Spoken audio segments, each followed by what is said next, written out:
Last time Donald Trump had no idea what the left was doing under the pretext of COVID when they went in March and April of 2020, used teams of highly paid lawyers and changed the voting laws in 9 or 10 states, to the effect of which was 70% of the electorate would not, for the first time in history, vote on election day. They would not have identification. The right had no idea what they were doing. These ballots came in at double their number, and the rejection rate was 1/10.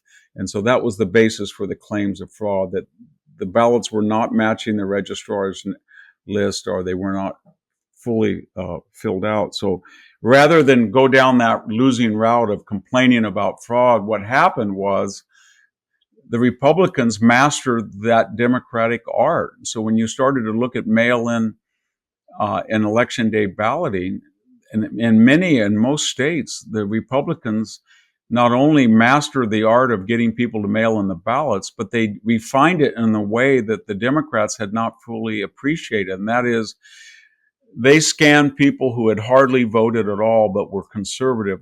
That term that's been used, low propensity voters.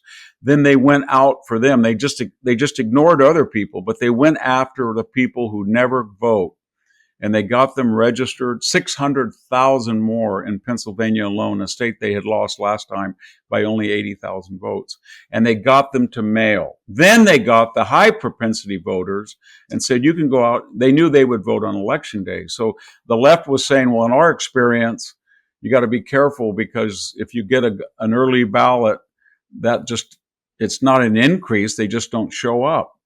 But in this case, the early ballot got people that were entirely different cohort, and they voted for the first time in their lives for Donald Trump. And then the Donald Trump voter who had 2 prior occasions voted a third time. So it was very brilliant what they did, and nobody was aware of it. So the Democrats started a process which the Republicans then inherited and trumped them. There were real fears. A cabbie in America expressed this to me the other day, that when I was in Colorado, that a close result would have produced violence. There's been no evidence of violence now. Do you think the emphatic result will actually, will America settle now for a while, for long enough, in your view, to start to stabilize? I don't know I can't say what will happen on Inauguration Day, but they have a problem, and that is there were arguments that he was a little illegitimate in 2016 because he did not win the popular vote. He will win the popular vote. He will win the Electoral College, not by 1 or 2 votes, but by a substantial margin. He will get over 300 electoral votes. He probably will win the popular vote by 3 or 4%. And more importantly, the left has said he'll do another January 6th if he loses.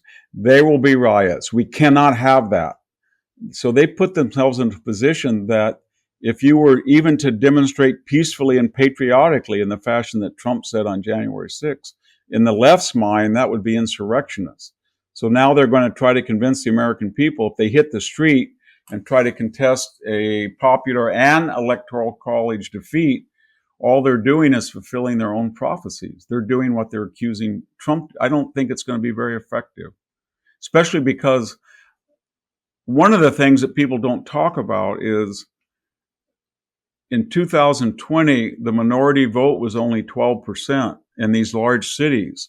And so there was a racial component that the left said, you can't go in and observe mail-in balloting because that's racist. But when you have half of the Latino vote and 25% of the black vote, and many blacks and Mexican Americans, that take one group, are actually in the larger cities and they're handling the ballots, then they are eyes and ears that are making sure that their candidate, Donald Trump, is not being cheated.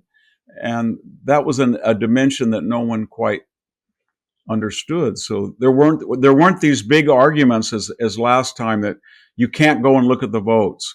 we're going to pull the curtains down. We're going to have drop boxes, because the people who were in charge of that apparatus were themselves Trump supporters, at least in large numbers.